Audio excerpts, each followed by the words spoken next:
SC/ST आरक्षण पर supreme court के फैसले के बाद सत्ताधारी राष्ट्रीय जनतांत्रिक गठबंधन यानी एनडीए के सहयोगी दलों में मतभेद नजर आ रहे हैं। एक तरफ आंध्र प्रदेश के मुख्यमंत्री चंद्रबाबू नायडू ने सुप्रीम कोर्ट के फैसले का स्वागत किया है, तो दूसरी तरफ खबर है कि केंद्रीय मंत्री चिराग पासवान की पार्टी इस फैसले के खिलाफ रिव्यू पिटीशन दायर करेगी। दोनों पार्टियां केंद्र में बीजेपी की सहयोगी हैं। भारतीय जनता पार्टी के लिए इस मसले ने दुविधा पैदा कर दी है। नमस्कार, मैं अभिषेक और आप देख रहे हैं सुगंधान स्टोरीज। 1 जून को पंजाब सरकार बनाम दविंदर सिंह केस में सीजीआई डीवाई चंद्रचूड़ की अध्यक्षता वाली 7 न्यायाधीशों की संवैधानिक पीठ ने बहुमत के फैसले इसमें कहा कि राज्य अनुसूचित जातियों और जनजातियों में उपवर्गीकरण कर सकते हैं। साथ ही सुप्रीम कोर्ट ने पिछड़े वर्ग की तरह SC/ST में भी क्रीमी लेयर बनाने को कहा है। सुप्रीम कोर्ट के फैसले के बाद अलग अलग राजनीतिक दलों की टिप्पणियां सामने आ रही हैं। बीएसपी सुप्रीमो मायावती ने भी इस फैसले का विरोध किया है। उन्होंने कहा है कि वो इस फैसले से सहमत नहीं है। मायावती ने तर्क दिया कि SC और ST समुदायों ने अत्याचारों का सामना किया है, एक समूह के रूप में किया है, और इन समूहों के भीतर किसी भी तरह का उपवर्गीकरण करना सही नहीं होगा। हालांकि मायावती एनडीए का हिस्सा नहीं है, लाजमी है उन्हें बीजेपी पर हमला करने की पूरी छूट है। मायावती ने कहा उनकी मंशा ठीक नहीं है। SC और ST को दिए गए आरक्षण को खुद खत्म करने के बजाय वे इसे कोर्ट के जरिए खत्म करने की कोशिश कर रहे हैं और वे इसमें ज्यादातर सफल भी हो गए हैं। मायावती ने सरकार से सुप्रीम कोर्ट का फैसला पलटने की भी मांग की है। उन्होंने कहा है, अगर आपकी मंशा साफ है तो जो भी फैसला आया है आप लोग संसद में संविधान में संशोधन करें या उसे संविधान की 9वीं अनुसूची में लाएं। मायावती की तरह ही चिराग पासवान ने सुप्रीम कोर्ट के फैसले का विरोध किया है। उन्होंने कहा कि आरक्षण का आधार ही छुआछूत से था, इसलिए क्रीमी लेयर का कॉन्सेप्ट पूरी तरह से निराधार है। चिराग पासवान ने कहा कि उनकी पार्टी जल्द ही सुप्रीम कोर्ट के फैसले के खिलाफ रिव्यू पिटीशन दायर करेगी। मोदी सरकार में केंद्रीय मंत्री चिराग पासवान ने कहा, हम सुप्रीम कोर्ट की टिप्पणी से असहमत हैं। स्पष्ट है कि अनुसूचित जाति के वर्गीकरण का आधार छुआछूत है, ना कि शैक्षणिक या आर्थिक स्थिति। इसलिए क्रीमी लेयर का प्रावधान नहीं हो सकता है। आरक्षण के भीतर आरक्षण उचित नहीं है। चिराग पासवान की तरह ही बीजेपी की एक और सहयोगी पार्टी ने सुप्रीम कोर्ट के फैसले का खुलकर विरोध किया है। केंद्रीय मंत्री रामदास आठवले ने कहा कि SC/ST के लिए आरक्षण जाति पर आधारित है। उन्होंने कहा कि SC और ST के लिए आरक्षण में क्रीमी लेयर के मानदंड लागू करने के किसी भी कदम का उनकी पार्टी कड़ा विरोध करती है। एक तरफ मायावती, चिराग पासवान और RSP के रामदास आठवले ने SC/ST आरक्षण में सब कैटेगराइजेशन का विरोध किया है। दूसरी तरफ चंद्रबाबू नायडू ने इस फैसले का स्वागत किया है। आंध्र प्रदेश के मंत्री और नायडू के बेटे नारा लोकेश ने ट्विटर पर लिखा, हम अनुसूचित जाति वर्गीकरण मुद्दे पर सुप्रीम कोर्ट के फैसले का स्वागत करते हैं। चंद्रबाबू गारू ने 30 साल पहले सामाजिक न्याय लागू किया था। साथ ही उन्होंने कहा कि TDP जातियों के वर्गीकरण के लिए किए गए अपना चुनावी वादा पूरा करने के लिए प्रतिबद्ध है। हालांकि इस विषय पर अब तक बीजेपी की कोई प्रतिक्रिया सामने नहीं आई है।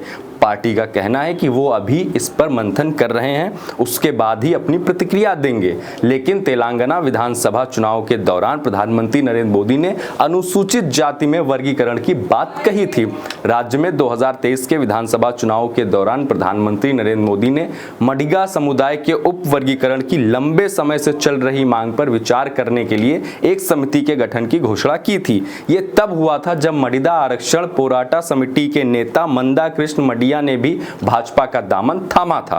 दरअसल अनुसूचित जाति आरक्षण में उप वर्गीकरण की मांग और इसके इर्द गिर्द की राजनीति कई राज्यों में चल रही है। इसका नेतृत्व तेलंगाना राज्य के दूसरे सबसे बड़े दलित समुदाय और कुछ अन्य लोग कर रहे हैं। उनकी शिकायत है कि नौकरियों और अवसरों में उनको उचित हिस्सा नहीं दिया जा रहा है, क्योंकि उनमें से ज्यादातर सबसे बड़े और ज्यादा समक्ष अनुसूचित जाति समुदाय का कब्जा है।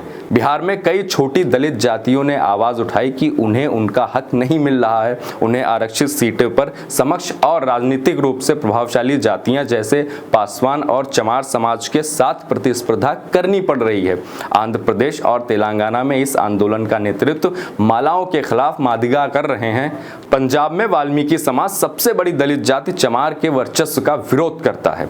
राजनीति भी इसी के इर्द गिर्द घूमती रही है। क्षेत्रीय पार्टियां अपने वोट बैंक के लिए जातियों पर ही निर्भर रहती हैं। जैसे उत्तर प्रदेश में अनुसूचित जाति में आने वाले जाटव मायावती का कोर वोट बैंक माने जाते हैं। बिहार में चिराग पासवान दलितों के नेता हैं, लेकिन पासी समाज उनके पीछे लामबंद है। दूसरी तरफ बीजेपी लंबे समय से नॉन यादव ओबीसी और नॉन जाट दलित की राजनीति करती रही है, जिसका फायदा पार्टी को उत्तर भारत में हुआ है। लेकिन अब यह दुविधा है कि अगर बीजेपी जैसी राष्ट्रीय और अन्य क्षेत्रीय पार्टियां सुप्रीम कोर्ट के फैसले का समर्थन करती हैं तो उन जातियों में कैसे ढील करेगी जो राज्यों में सबसे मजबूत है, जैसे यूपी में जाटव, पंजाब में चमार, बिहार में पासवान। इस फैसले का एक सबसे बड़ा पहलू यह भी है कि अगर जातियों का वर्गीकरण होता है तो राजनीति की डायनामिक्स बदलेगी। छोटी छोटी जातियों के नेता उभरेंगे, जिससे गठबंधन की राजनीति और मुश्किल हो सकती है। बड़ी पार्टियों को नए छोटे छोटे दलों के साथ गठजोड़ करना पड़ेगा, उन्हें साथ लाना पड़ेगा। बीजेपी की उससे भी बड़ी समस्या है कि गठबंधन की पार्टियां ही अलग अलग सुर अलाप रही हैं। साथ ही किसका दें, पार्टी की तरफ से फिलहाल कोई प्रतिक्रिया आई भी नहीं है। बीजेपी ने 90 के दशक में अपने मैनिफेस्टो में आर्थिक आधार पर आरक्षण की बात कही थी। संसद में बहुमत मिलने पर पार्टी ने आर्थिक आधार पर पिछड़े वर्ग यानी ईडब्ल्यूएस के लिए संविधान में आरक्षण का प्रावधान किया। इस बात का सहारा लेकर जब विपक्ष ने चुनाव में कहा कि बीजेपी आरक्षण खत्म कर देगी तो लोगों ने बात मान ली। नतीजा बीजेपी को चुनाव में नुकसान हुआ। अब सुप्रीम कोर्ट के फैसले के बाद बीजेपी फंस गई है। अगर बीजेपी कहती है कि सुप्रीम कोर्ट के फैसले के पक्ष में नहीं है तो मायावती की बात मानकर संसद में कोर्ट का फैसला पलट दें। अगर उसको सुप्रीम कोर्ट के फैसले से कोई आपत्ति नहीं है तो जाति जनगणना करानी पड़ेगी, यानी विपक्ष की मांग माननी पड़ेगी। दरअसल जातियों का वर्गीकरण करने से पहले यह जानना होगा कि किस जाति की कितनी जनसंख्या है। उसके लिए जाति जनगणना करना ही एकमात्र रास्ता है, जबकि बीजेपी इसके पक्ष में नहीं है। लेकिन सिर्फ बीजेपी ही नहीं, असमंजस की स्थिति दूसरी पार्टियों के लिए भी है। कांग्रेस, समाजवादी पार्टी और राजद जैसी पार्टियों को उत्तर प्रदेश, मध्य प्रदेश, राजस्थान, हरियाणा, पंजाब और बिहार में मुश्किल हो सकती है। इसकी वजह जाटव और चमार बिरादरी की बड़ी मौजूदगी है।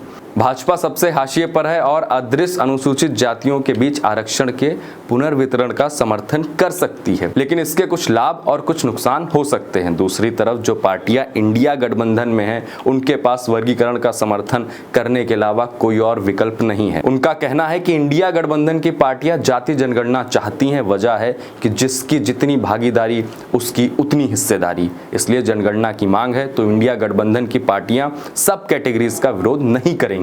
हम इस पूरे मामले पर अपनी नजर बनाए हुए हैं। जो भी अपडेट होगा हम आप तक पहुंचाते रहेंगे। आप अपनी राय हमें कमेंट करके जरूर बताइएगा। वीडियो को लाइक करें, शेयर करें और हमारे चैनल सुखानदान स्टोरीज को सब्सक्राइब करें। बहुत शुक्रिया।